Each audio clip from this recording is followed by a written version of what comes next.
Hello everyone, my name is Riley Kerrigan, and today I will be talking to you about the Fall of Mosul, which occurred in 2014. The battle was fought between ISIL and Iraqi Security Forces in Mosul. I will start out by going through the factors that led to the battle, and then I'll touch on the chronology of the battle.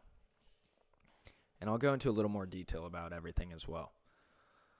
According to Anna Strachan, there are three main factors that led to the fall of Mosul, and a few supporting factors as well. The first factor that I would like to mention is the sectarian policies. Following the 2003 invasion of Iraq by the United States, much anger and resentment was left in Iraq. A lot of these feelings made Mosul a breeding ground for terrorism and Islamic extremist groups, for example, ISIL, which we'll be dealing with within this battle. The second factor was the lack of a plan by the United States for Iraq. After the U.S. invaded the country, some ideas were put forth, but they didn't leave any firm plan for the country in the future, which led to the rise of ISIL and other groups. The third main factor was the political system in Iraq. The United States wanted to push democracy on the people of Iraq, and when doing so, it left the system in disarray. A couple of the supporting factors that were covered as well. One of the most important is the state of the Iraqi Security Forces and the ISIL fighters. Many argue that the ISIL fighters had ferocity and commitment, and this is what led them to victory with a smaller number of soldiers. This seems to be very true. The ISIL fighters have no problem dying for their cause, and they even hope for it in many cases. With this being said, the Iraqi forces, who were inept and lacked understanding and tactics, stood no chance. Not only did they lack skill and knowledge of battle and war, but they lacked the necessary equipment to be successful in any sense. The last point that I would like to touch on that Strachan brings up is the marginalization of Iraq's Sunni community after 2003, after the invasion by the United States. The Sunni Muslims in Iraq were violently suppressed after the invasion, and this caused many of them to accept recruitment from ISIL and other extremist groups in Iraq. This led to the development of the fall of Mosul. All of these Sunni Muslims going and joining these groups really led to this battle and ISIL taking over. Now I'd like to go through an overview of the battle. There'll be two pictures that'll show a map of Mosul and where the forces on each side are oriented within the battle. One of these pictures will show you in blue the Iraqi Security Force and military, where they're stationed within the city. And then the next will show you in red all of the ISIL fighters and where they're stationed. And it gives you all of the strong points in the city and really shows you an outline of how ISIL was able to infiltrate the city and sort of just slowly take everything, or not very slowly, take everything over within a 6-day period. But I'll get into the battle. The battle began on June 4th, and it lasted till the 10th of 2014. The Iraqi Security Forces were led by Lieutenant General Mahdi Garwai, and the ISIL fighters were led by Abdu Abdurrahman al-Balwahi. Although about a week before the battle began, Abdu Abdurrahman al-Balwahi blew himself up before he was about to be captured by Iraqi Security Forces. He did so they couldn't capture him and they couldn't get anything out of him.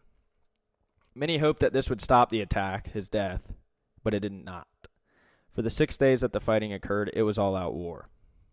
Throughout these days of fighting, many of the Iraqi security forces fled the city, along with many citizens of Mosul. In this picture from CBS News, you'll see all of the cars trying to flee the city of Mosul after it is overthrown by the ISIL forces. You can even see some of the Iraqi security forces trying to exit the city as well. The Iraqi security forces were not well enough trained to deal with the ISIL fighters. This is the largest aspect of this battle. ISIL drove through the security forces on June 4th with trucks, AK-47s, bombs, all kinds of weaponry. And they didn't stop attacking until the 10th, when the city was completely taken over by the 10th. On that day, black ISIL flags were seen flown from government buildings, and a lot of ISIL prisoners were freed as well. In this picture from the New York Times, you'll see a line of ISIL fighters in the streets flying their black flags high. The city of Mosul was held by ISIL for a few years until U.S. intervention.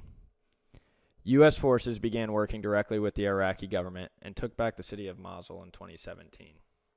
I think this is important because it shows that it was very clear to even other countries that the Iraqi forces were lacking, which I'll cover later. I'd now like to compare the Fall of Mosul to some of the texts and articles that we've covered in class and compare it to a lot of the conversations that we've had in class so far this semester. When it comes to the comparison of the Fall of Mosul to some of the books we've covered, the first that comes to mind is Sun Tzu's The Art of War. The reason this comes to mind is because Sun Tzu talks a lot about the training of men and how important it is to have your soldiers on the same page as your leadership at all times.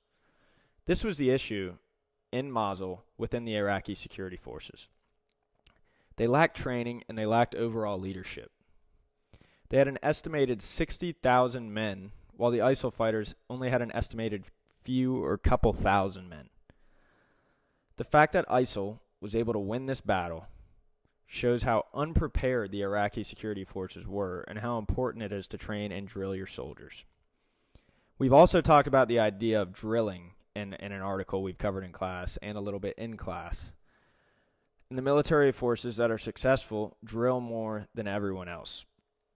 When the United States went back into Mosul in 2017, which I talked about a little bit about earlier, to clean things up, we worked directly with the Iraqi security forces. The reason the U.S. and the Iraqis were successful this time around is because the U.S. military put forth a real effort to train and drill the Iraqi soldiers and police forces. In this picture from Task and Purpose, you can see U.S. military working directly with Iraqi military. One thing I'd also like to bring up, in a video I saw a couple of years ago, the Iraqi forces were so untrained that they couldn't even do a jumping jack. U.S. forces were trying to teach them PT, all sort of different things. They couldn't even do a jumping jack. The last thing I'd like to touch on is that if you want to be successful in battle, you have to conduct intense training, and you have to understand your enemy. These are two things that the Iraqi security forces and military did not have whatsoever. Training is one of the most important aspects of war, and the Iraqi forces lacked it, which led to a horrific loss and the absolute overthrow of Mosul. Thank you.